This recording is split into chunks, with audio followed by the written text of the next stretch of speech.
We are live once again, second night in a row.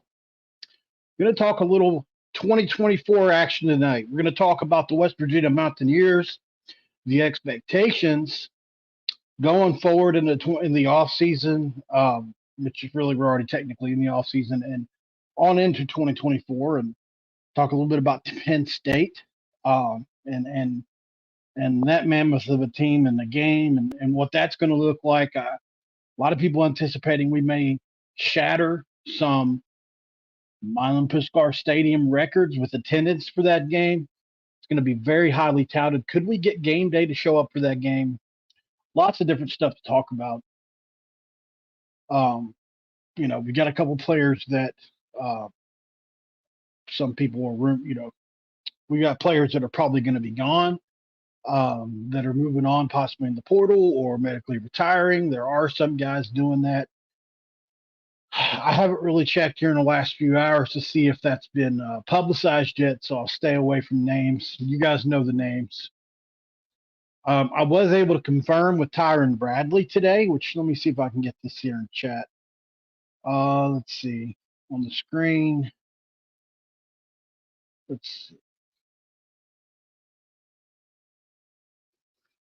All right. As you guys know, I'm the type of dude that if I can boost my credibility, I'll try to do so. Yeah. So here's my conversation with Tyron Bradley, who was the number one play on Sports Center yesterday, which that's pretty cool in itself. But it said definitely coming back from my last year. Happy to be a Mountaineer. So that was the end of a conversation between him and myself about the bandit position coming into 2024. I think he's going to be a key cog. He's really good at setting the edge against the run, and he has a pass rush. Absolutely, he does. And hopefully, we'll see him get better at that in the offseason as well. To the chat we go. Jacob Yoho, as always, is in the chat. Thank you for being here. David Cummings, channel member. Timothy Green, how you doing? How you doing? John Cunningham, how you doing? How you doing? Mad Dog Sports, what's up? How you doing? Thank you guys for being in the chat so far. I will go ahead and put in to the chat the link for StreamYard so that if anybody wants to come in and have a chat with me this evening, absolutely wouldn't mind that at all. I will be putting a topic up for discussion. The topic is, and it is now in the chat. If somebody, what's up, Andrew Smith? What's up, Matthew Swanson? Link in the chat. Anybody that wants to join may join. Try to keep it to around 5 minutes. Don't forget that super chat button. As always, guys, like the video, subscribe, and let's go ahead and acknowledge Dutch Miller before we move on any further.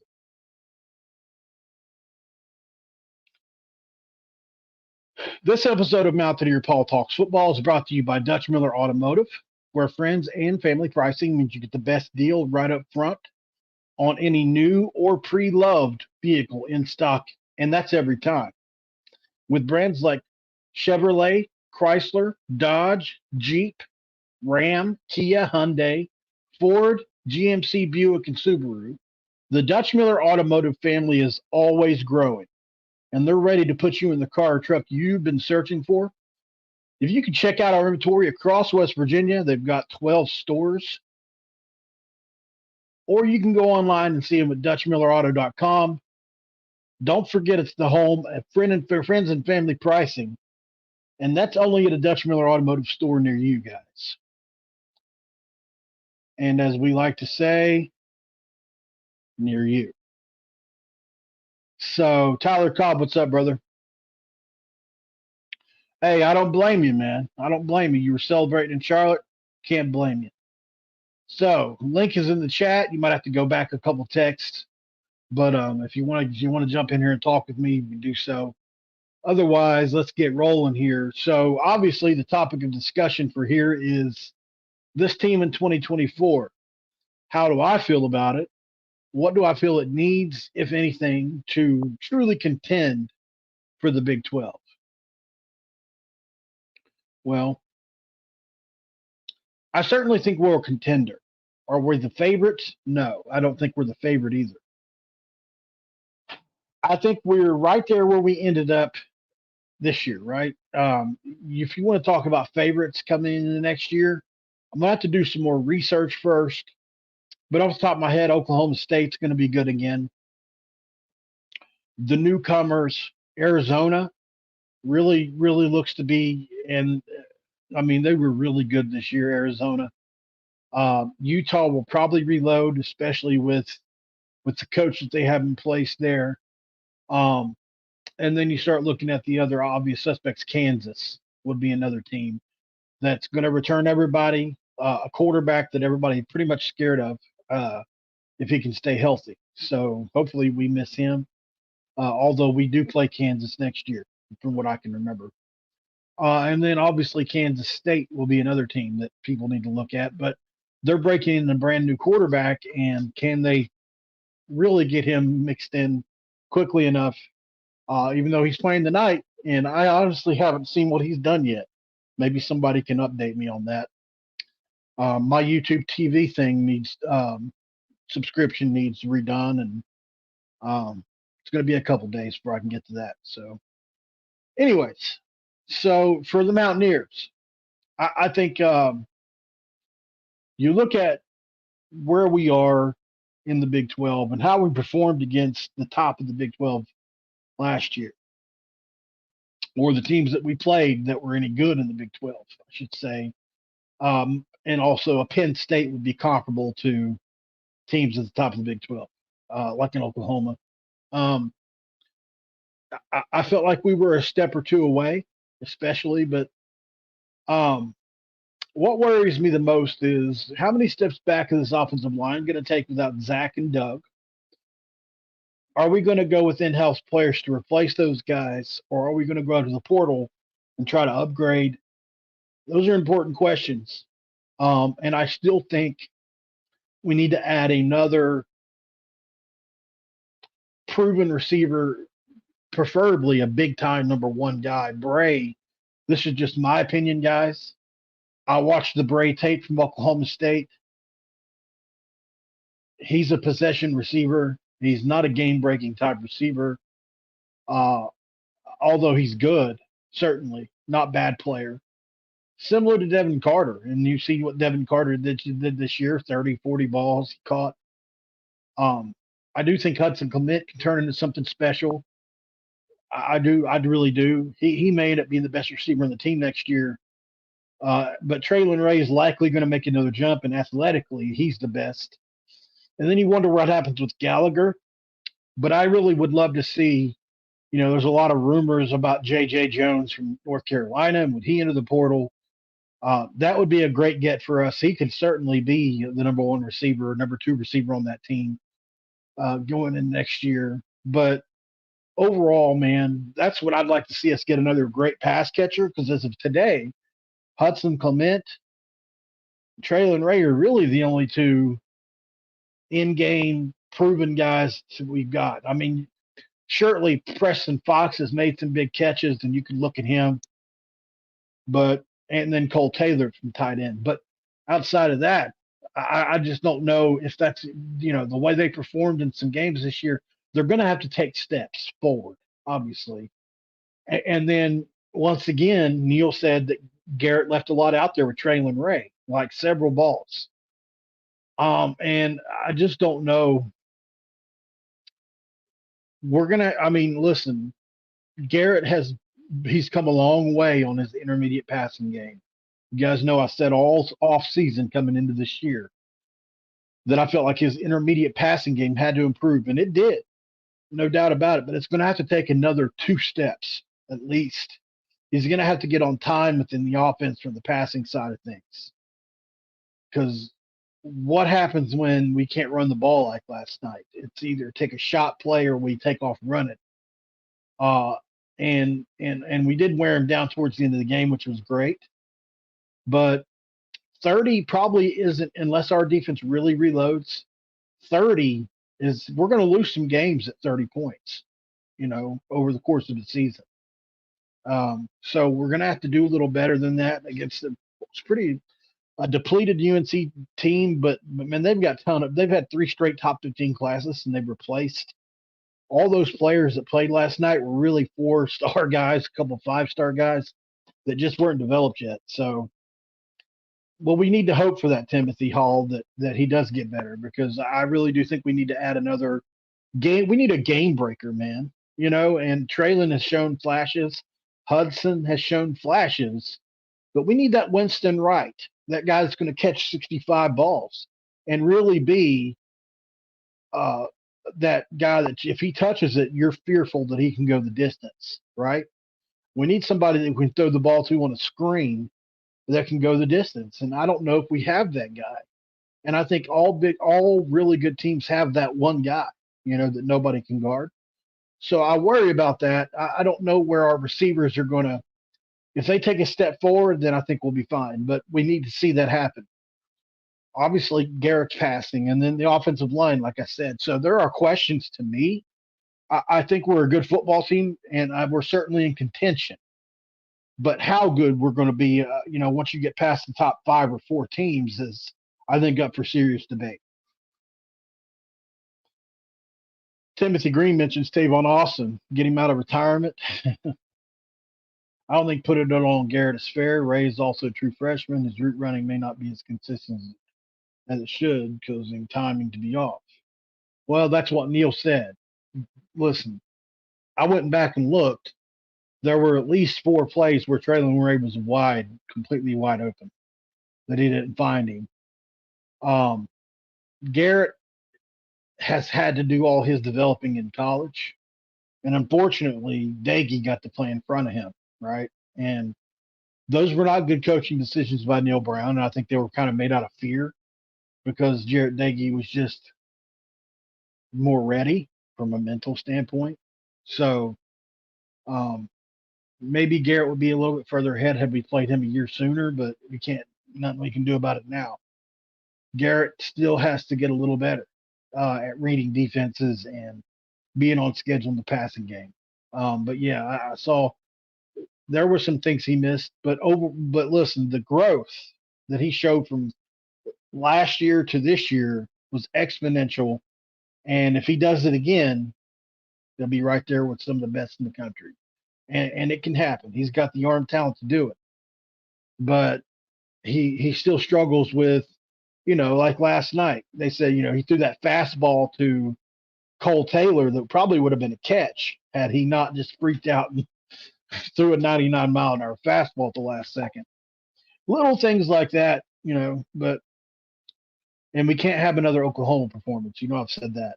On defense, I really do believe TJ Crandall, from my film study, is going to be an elite press man receiver. He's got the length, the ball skills, the athleticism.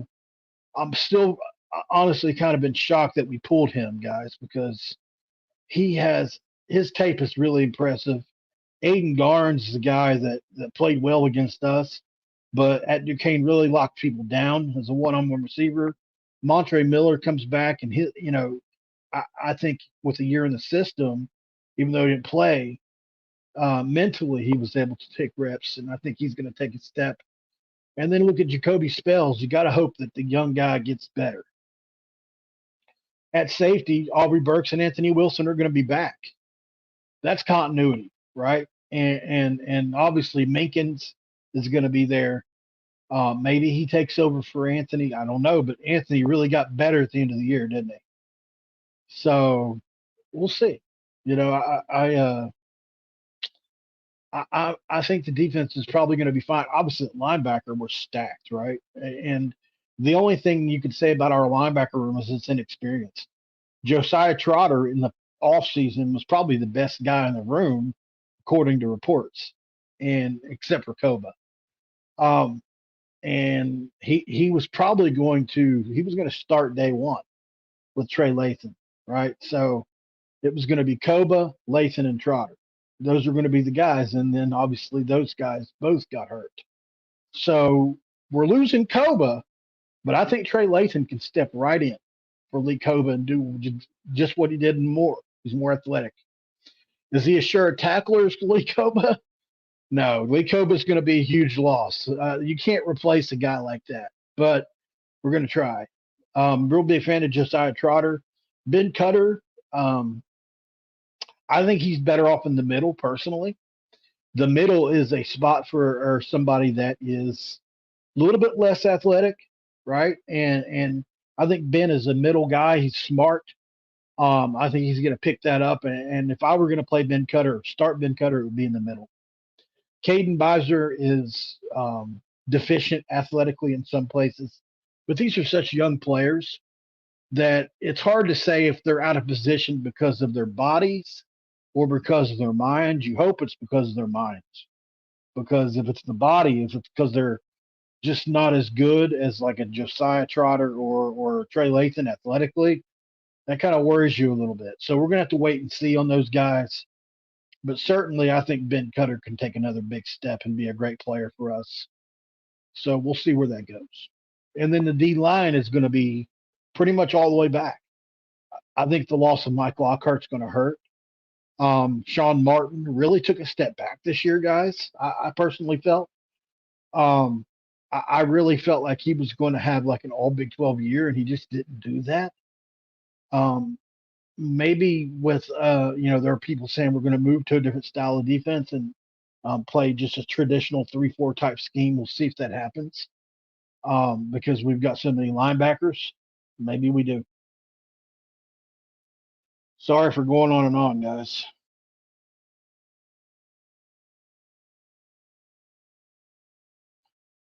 Johnny's an absolute dog. Oh, Hudson. Yeah. Yeah, Timothy. There's no way you can replace an All American as we've seen in the past with Tyke Smith and others. Um, Although Tyke didn't make it to the well, he may have this year, but when he was with us, I don't think he made it to the consensus All American status. But I truly think TJ Crandall, he's young, but he has played what he's played. And if he can pick up the defense fast enough, you could put that kid on an island against almost anybody. Go look at. I should have brought some video with me tonight to let you see TJ Crandall, but he's a stud. Ty French is going to be another big piece, guys. On the Bandit, he's 6'3", 250. But what's good is we've still got Tyron Bradley who can really set the edge. The problem with a guy like Ty French is I watched him against some of the better teams, Sam Houston, teams like that in FCS that have probably, they have a couple guys that can play Division One, FBS football, but maybe it's a group of five level offensive linemen, certainly good players. And he got bulldozed by those guys in run defense. Pass defense, he was unstoppable. So we're really going to have to be careful with French and make sure that he's not getting caught up in playing the run or trying to set the edge, unless he puts on 20 or 30 pounds and decides that's what he's going to do. But as a pass rusher, Ty French is really going to be special for us next year. And I'll be interested to see exactly how they balance that. Typically they just have packages for each down and distance, right? And that's why you get the sub. But against teams that get mismatches in the Big 12 that run up tempo offense and don't sub, once they get you in a package that you're deficient in, and that could be a situation where Ty French is in the game and they're running the ball right at you. A lot of the Big 12 teams won't let you come out of that stuff. So that's the kind of thing you worry about.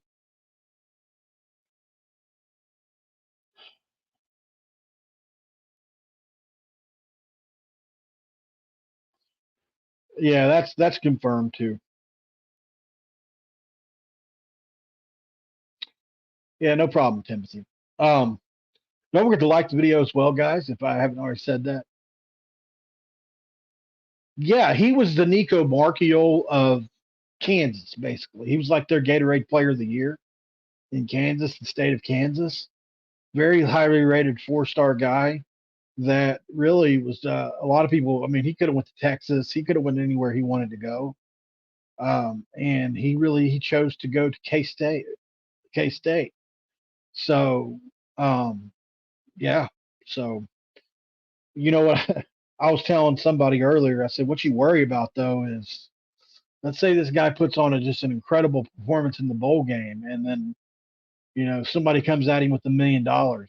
That's what I was worried about. Like for like Traylon Ray yesterday, I was thinking after he hit that first 75-yard bomb, watch him go for like 200 yards receiving, and then somebody offer him $1 million in the between now and next season. That's what you worry about in bowl games. Saw that, man. Big 12 is definitely dominating some bit. What's the score of the NC State K-State game right now? This is probably a bad time to go live. I didn't even think about that. Somebody let me know in the chat what the score of that in K-State and NC State game is. I'd be curious to know. 21-13 K-State. Gotcha. Wow. NC State really supposedly had a good defense this year too. So or 21-10. Somebody said 21-13. Somebody else said 21-10. Well, either way, that's pretty darn good. So impressive. With all the opt-outs and everything, though, you never know exactly who these teams are playing. Like with NC State, do they have opt-outs or are they playing full strength? Same with K-State. Have they had any players leave? Obviously, their quarterback's gone, and Will Howard. But they were really prepared to replace him, it seems, with Avery. And he had pretty much an off season. So, a month to get prepared for this. So, be interesting to see. But yeah, he's a true dual threat guy, and John Kurtz has been high on him for a while now. So, no problem, Andrew. No problem. But yeah, so I do obviously feel like we could be a contender next year. I'm excited about it.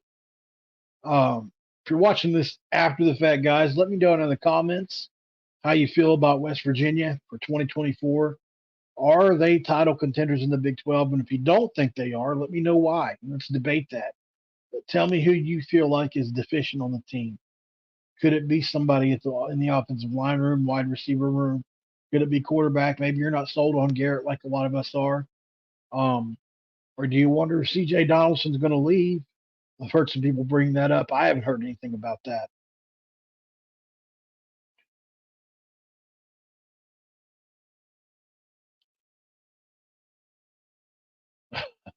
Official apology coming from Tyler Cobb to Neil Brown. Uh-oh. That's a big deal. I don't want to overreact either because the UNC game is a big win, but it's hard for me to get as excited as I would have been. Had they had Drake May and Tez Walker yesterday, what do you guys think would have happened, honestly? Do you think 30 points would have been enough? I'm curious to know what you would have thought. It had been interesting, especially with the way we ran the ball. I really expected more out of us. So, I truly think we need to go out and get just an elite center if we can find one. I don't know if the Notre Dame guy that was in the portal has landed anywhere yet, but somebody like that.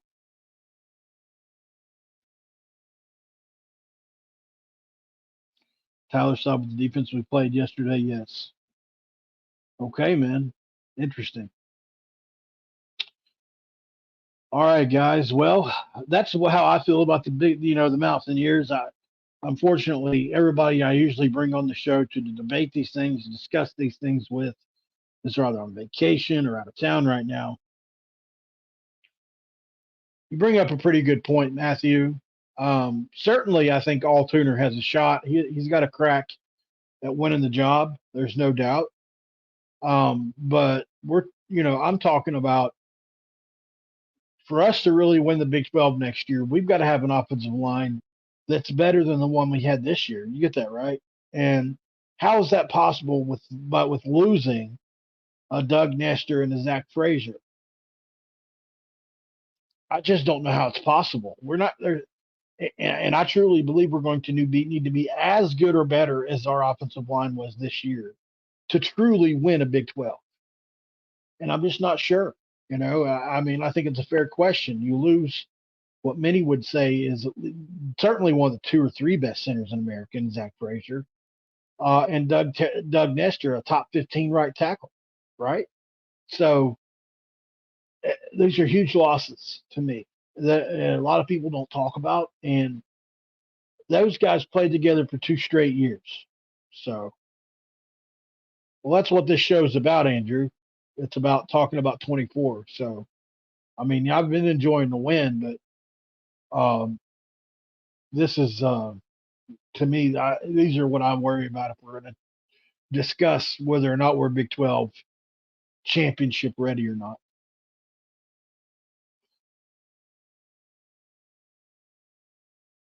Listen, Arizona they've got an elite running quarterback that is probably going to be one of the scariest players in the league next year. They've got a fun offense. Jed Fish is a really good coach. So look for Arizona to be a top 3 team in the conference next year. That's just my opinion. They return everybody too. I've already looked into them. They do. They return everybody. Arizona. Wuka. Yeah, me too. Stephen Keel says 7-5 floor, 9-3 for sure. Penn State, Arizona, Oklahoma State. We play Kansas too, I believe.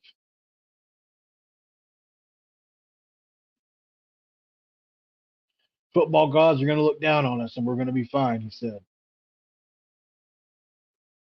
Definitely ready. Kevin White is what we need. Yeah, or David Sills.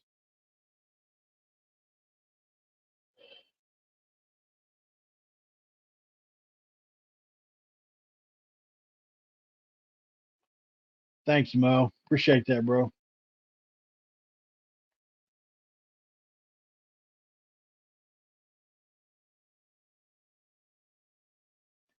It's going to be war next year, no doubt.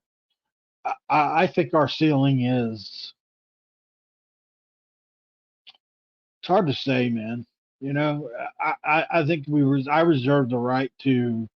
I'm not going to put a cap on it yet until I see these deals said we're going to add 2 to 6 more guys in the portal.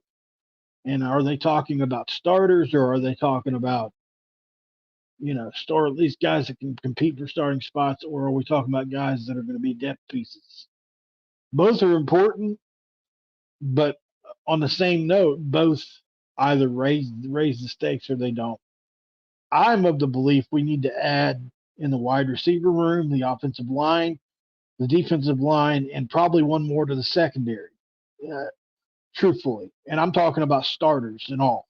You know, so and we could probably even add another tight end. To back up Cole as a pass catching. Unless one of the guys steps up, I think T.J. Johnson's got a chance.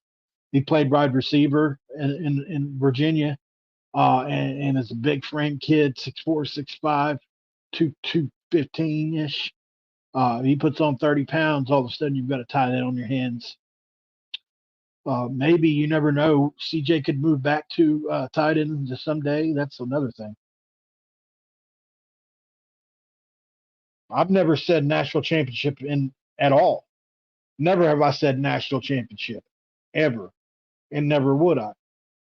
I said, are we contenders in the Big 12? That means one of the top 4 or 5 teams in the Big 12 next year.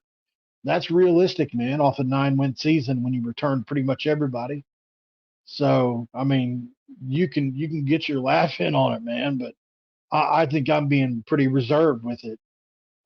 Maybe there are people out there that think we're national championship contenders next year. I'm not one of them. I would be shocked if we made the national championship. I mean, I'm talking about just being a contender in the Big 12. That's all I care about.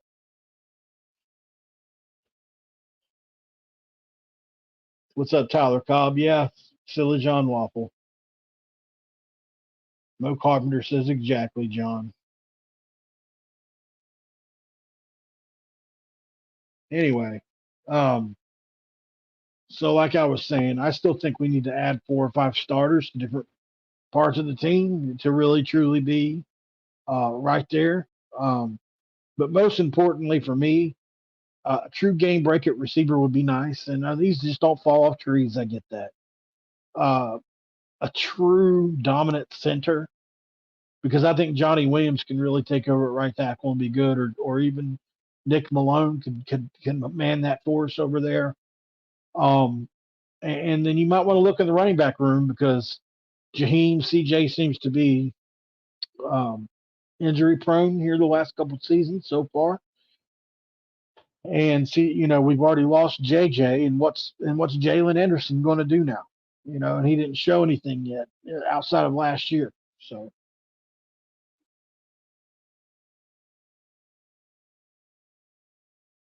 right, I get that, John. I'm just the way you phrased that. I took it like you were talking to me, but um, just let them have it, man. What's it hurting? Think about what we've gone through the last 4 years, 5 years, John. I mean, we've truly been in the debts, man, and we're not used to being as bad as we have been. We may not have always been uh, playing for national championships every year or even top 15, but there was a time for almost like 10 years where we were winning eight wins a season, and it wasn't long ago for a lot of us that are in our 30s, 40s, 50s. So it's tough, man, to go. Well, you saw it this year with Pitt. Kind of what you guys did this year is what we've been flirting with for about 4 years now. Can you imagine going through what you did this year for another 4 years? It sucks, man. So when you have success, you cling to it, and that's what we've done, no matter who we beat.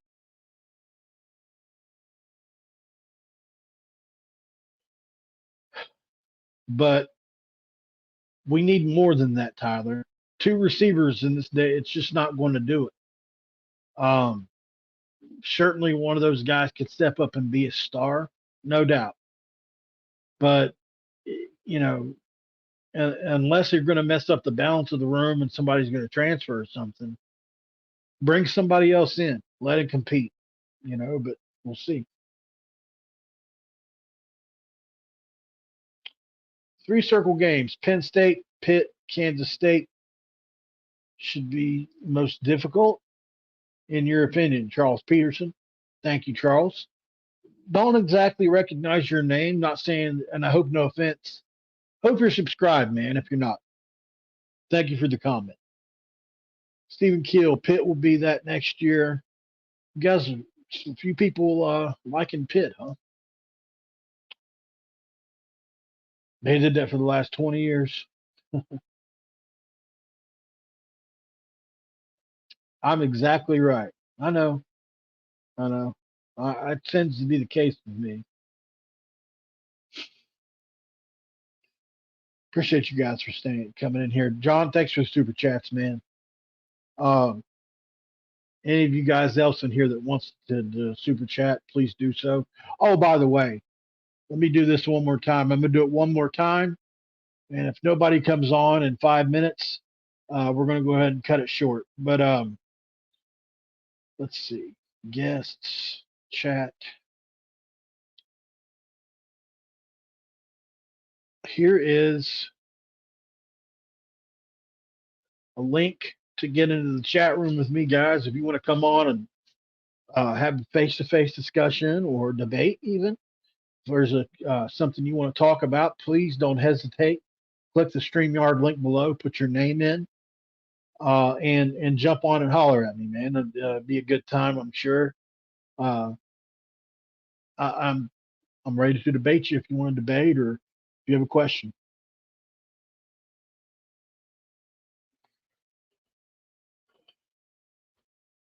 Well, Bray from Oklahoma State, people point to, but from my study, he is another Devin Carter. They're very similar players to Devin Carter. Now he could come in and have a whole other impact, but he is not a game breaker. He's a possession type receiver. Uh, that really excels at getting 50-50 balls. So that's Bray. Now, that's not always a bad thing, and some of the guys like that win you football games.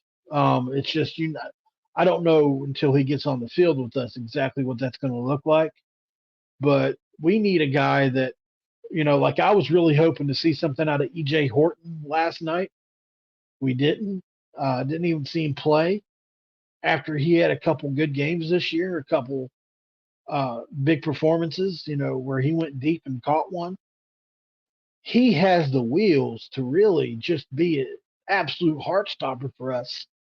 And for whatever reason, he didn't put together. But if he sticks around, learns the system, and really works on his route running, that guy could be the best receiver on this team based on athletic ability alone. Now, that's not counting his up here. That's not counting his work ethic. Just pure wheels, getting down the field.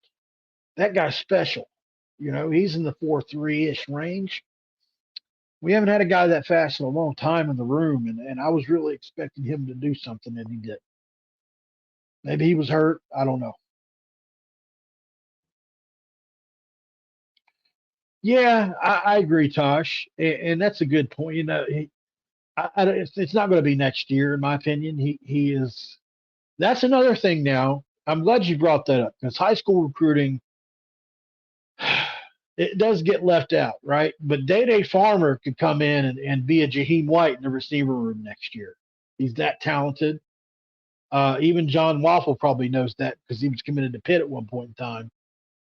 That kid's a stud.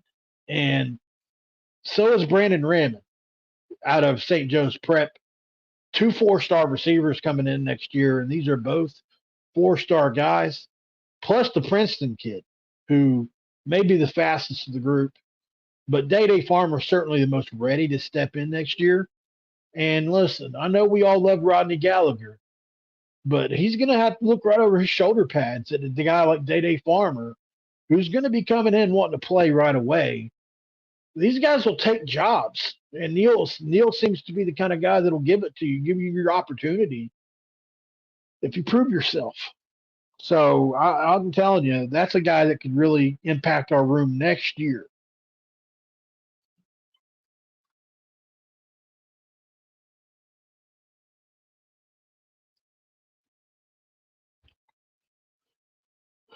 Agreed, Timothy.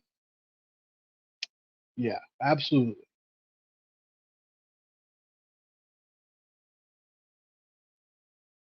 Could be John. Could be John.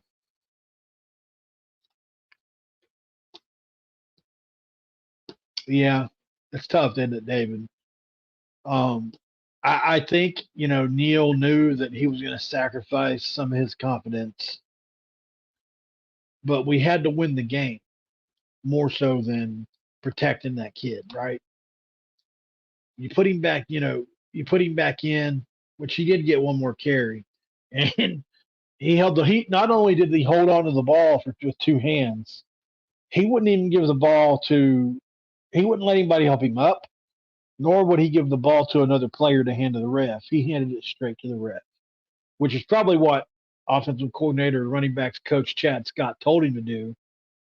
A lot of times when a player fumbles, a coach will make him walk around with a ball all day, as you probably know. And that looked to be maybe what was happening there.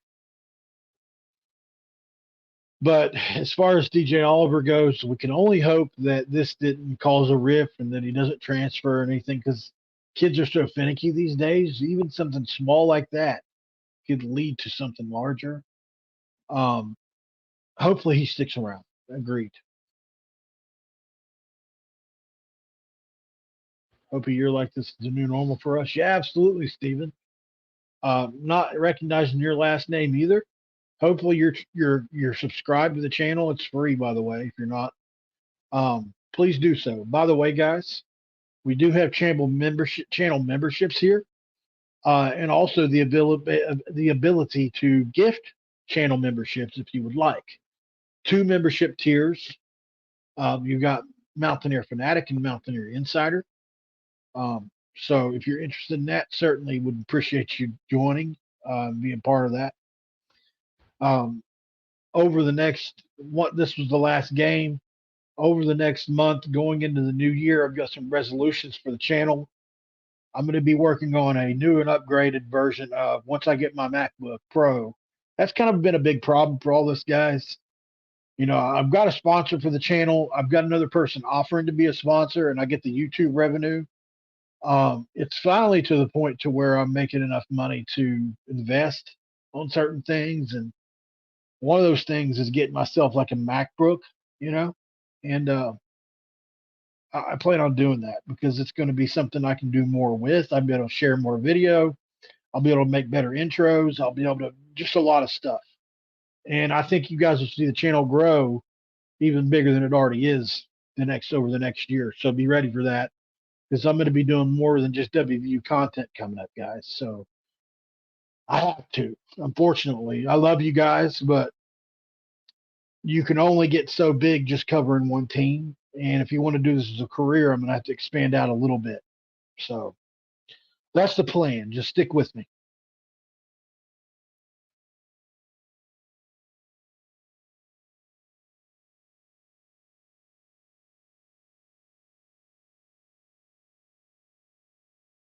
Well, I think you look at that two different ways, Tyler. On the difficulty scale, Tyron Bradley, hands down, right? Who I had a great conversation with today. And I'll say it one more time. I've been able to confirm with Tyron Bradley himself that he will be returning for his last year in Morgantown. I put the chat between him and myself up earlier. I'll put it up one more time before we get off here. Let's see. Yeah, there it is. So that's me and him talking last night, and we talked about that play, and it was very exciting for him.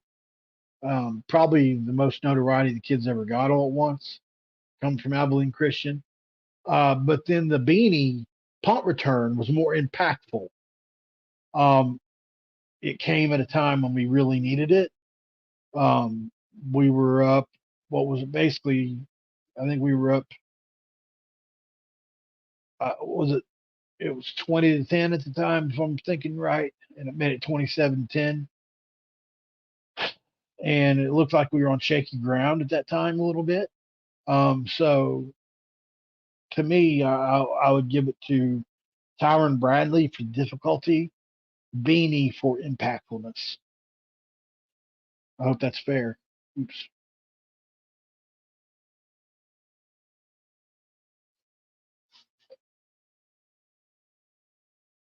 21-19 K-State. That's going to be a good game over there on there.